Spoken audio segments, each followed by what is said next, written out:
Good morning, students. Today we discuss a second stage of motor development,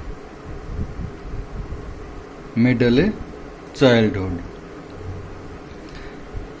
The stage of middle childhood starts from 7th years and still continues up to 10th year. During this stage, children become more active and agile.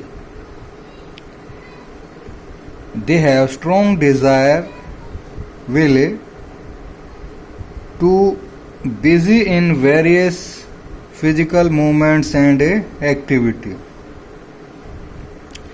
During this period, children have also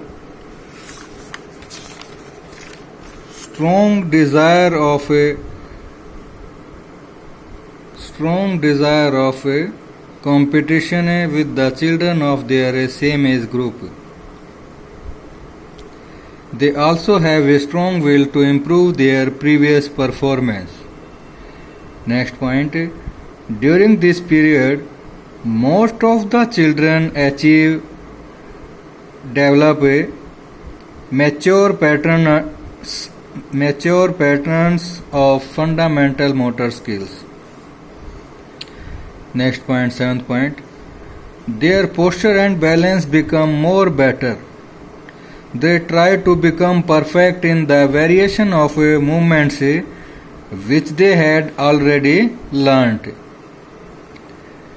They are able to perform same movement for different aims such as jumping for height and distance, throwing for height and distance, etc. Next point, they become more able in movement coupling, movement precision and movement flow. Next, the speed related abilities develop at a faster rate. Next point, coordinative abilities also show a higher level of development in this age group, whereas flexibility develops at a very slow rate. During this period, rules should be flexible, instruction or training time should be short. There should be minimum competition between the children in this stage. Next and last point, stress should be given on movement correction. मध्य बाल्यावस्था 7 वर्ष से लेकर 10 वर्ष की आयु तक रहती है। इस अवस्था के दौरान बच्चे बहुत अधिक क्रियाशील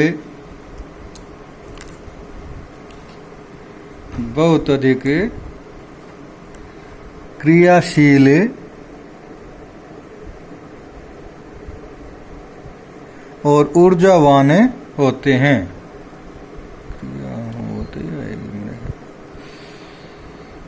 बहुत अधिक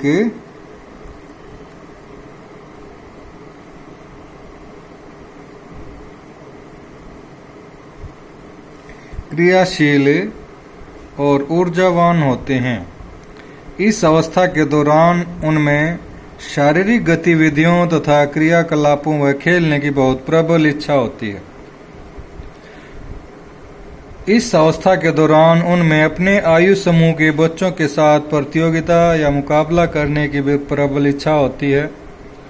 उनमें अपने पूर्व प्रदर्शन को सुधारने की भी प्रबल इच्छा होती है। पूर्व प्रदर्शन मीन्स उनके पहले का जो प्रदर्शन है उसको सुधारने की भी प्रबल इच्छा होती है।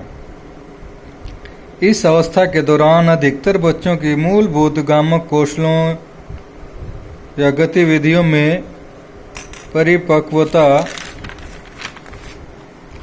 आ जाती है। उनके शरीर का आसन और संतुलन और अधिक बेहतर हो जाता है। वे अपनी गतियों में विभिन्नता लाने की कोशिश करते हैं जिन्हें वे पहले ही सीख चुके हैं। नेक्स्ट पॉइंट 8th पॉइंट है, इस अवस्था में वे एक ही गति या क्रिया को अलग अलग लक्ष्य या उद्देश्य के लिए से करने के योग्य हो जाते हैं, जैसे कि लंबी अथवा ऊंची कूद लगाना, दूर अथवा ऊंचाई तक फेंकना आदि।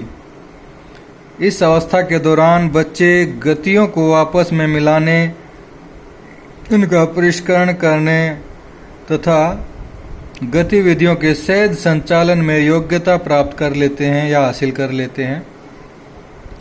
इस अवस्था के दौरान गति संबंधी क्रियाओं का विकास बहुत तेजी के साथ होता है। इस अवस्था में बच्चों का तालमेल संबंधी गति विकास भी श्रेष्ठ स्तर तक पहुंच चुका होता है या पहुंच जाता है, जबकि लचक का विकास धीमी गति से होता है। इस अवस्था के दौरान जो है बच्चों के लिए नियम लचीले तथा निर्देशन व प्रशिक्षण का समय तथा प्रतियोगिता भी कम होनी चाहिए।